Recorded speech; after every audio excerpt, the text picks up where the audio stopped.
Nunca vi nenhuma atitude do presidente Bolsonaro de não respeitar a democracia no nosso país. Ele é um homem que tem uma trajetória de vida baseada em eleições limpas, livres, sempre respeitando a vontade popular. Acho que quem tem que mudar não são os ministros, é o próprio presidente Lula. A decepção não é com o governo, é com o Lula, com o que ele prometeu e não cumpriu. Acho que o presidente está completamente blindado, isolado, fora da realidade.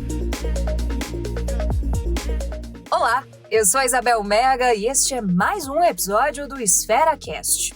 O nosso convidado de hoje é o senador Ciro Nogueira, presidente do PP e um dos principais nomes da oposição.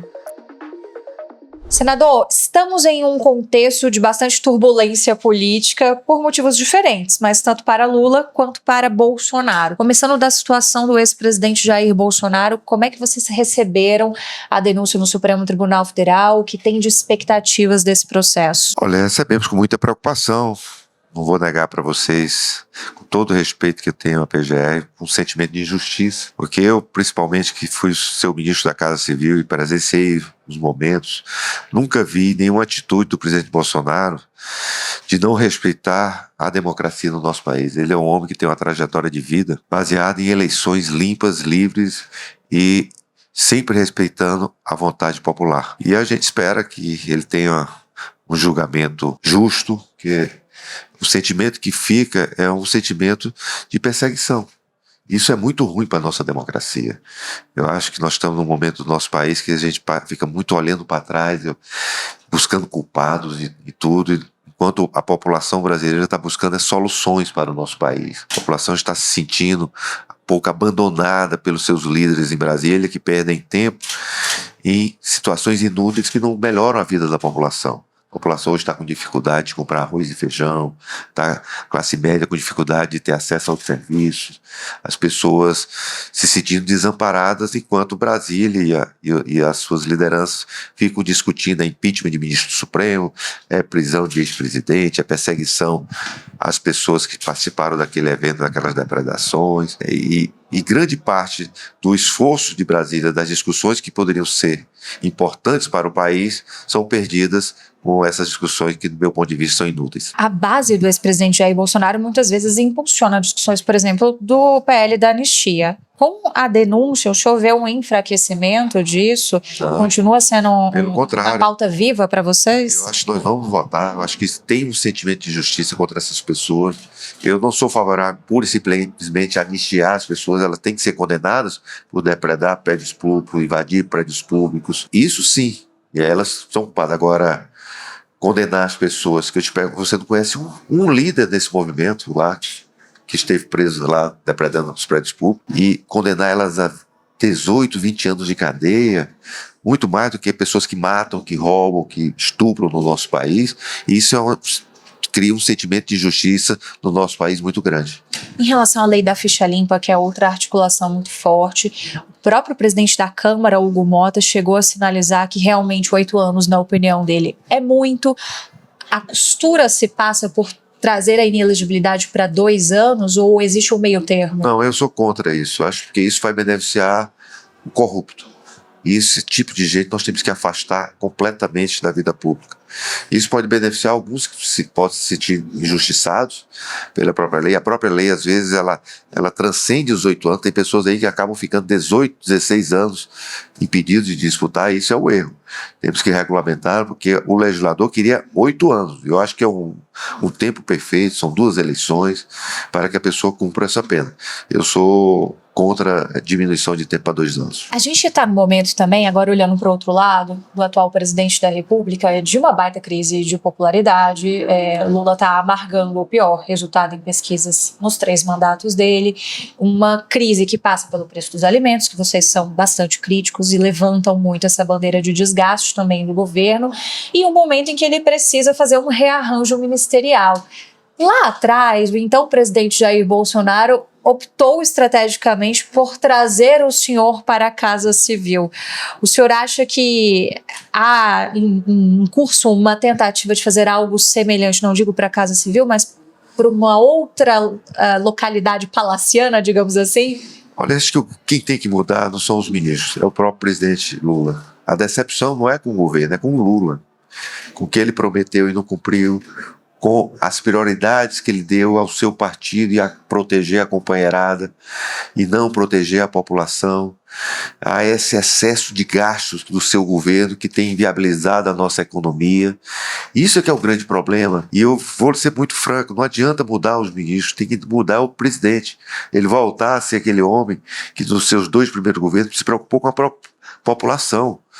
Parar um pouco desses discursos bobos, vazios e com frases inúteis, infelizes que ele tem feito, que isso só está revoltando a população, que ele prometeu picanha, que as pessoas iam viajar de avião, e as pessoas não estão conseguindo comprar nem feijão com arroz.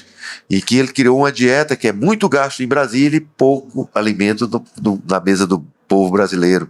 Isso que eu acho que tem que acontecer. Lá atrás também se falava de um Lula muito diferente, que conversava mais com o Congresso, que recebia mais as pessoas, até mesmo figuras aliadas, como a gente viu recentemente a crítica do advogado Cacai, mostram um Lula mais isolado. O senhor que no passado também já teve uma relação mais próxima, endossa essas críticas?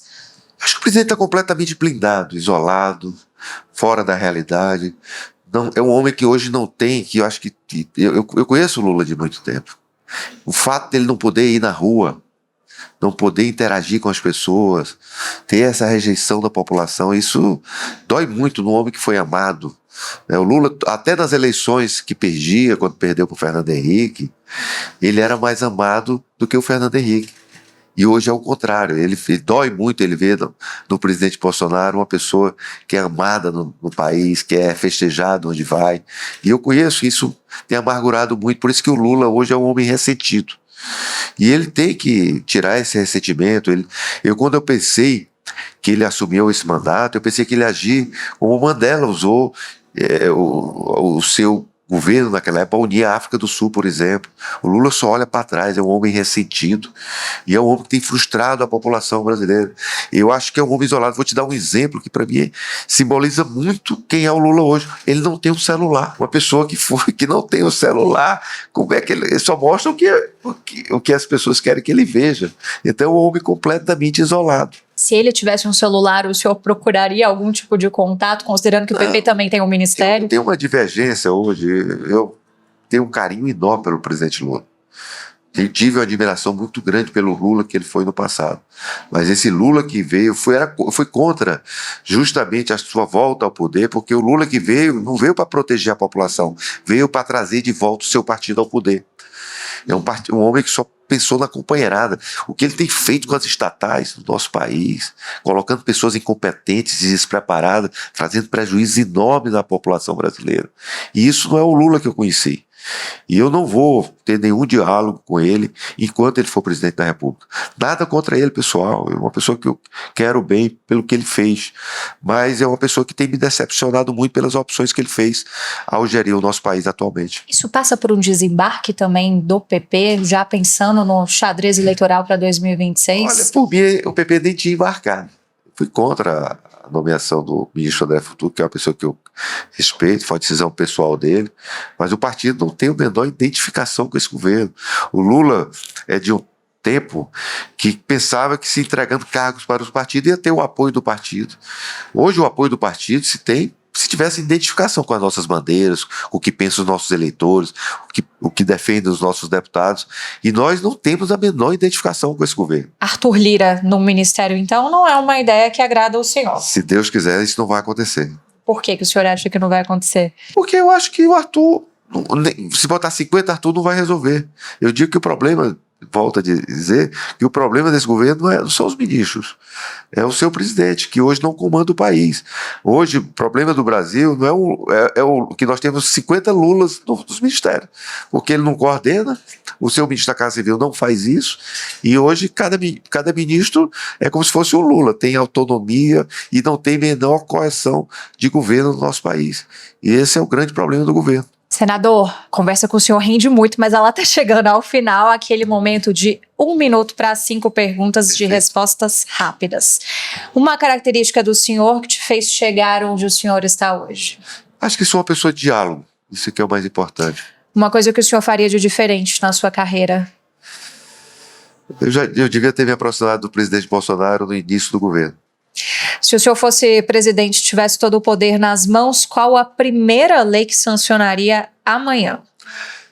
Diminuir o custo da máquina pública em Brasília e cuidar mais da população. Qual o principal desafio do Brasil hoje em uma palavra? Olhar para frente. Nós só olhamos para trás e perdemos muito tempo com isso. O nome da figura brasileira que mais te inspira? Oh, meu Deus. Eu tenho hoje uma adoração pelo presidente Bolsonaro, uma pessoa que é o homem público mais bem intencionado que eu conheci na minha vida. E ele me inspira muito, esse amor que ele tem pelo Brasil. Ministro, muito obrigada. Eu que agradeço. Muito obrigada por acompanhar mais um episódio do Esfera Cast. Não se esqueça de nos seguir neste e em outros canais. Os links estão aqui na descrição. Até o próximo.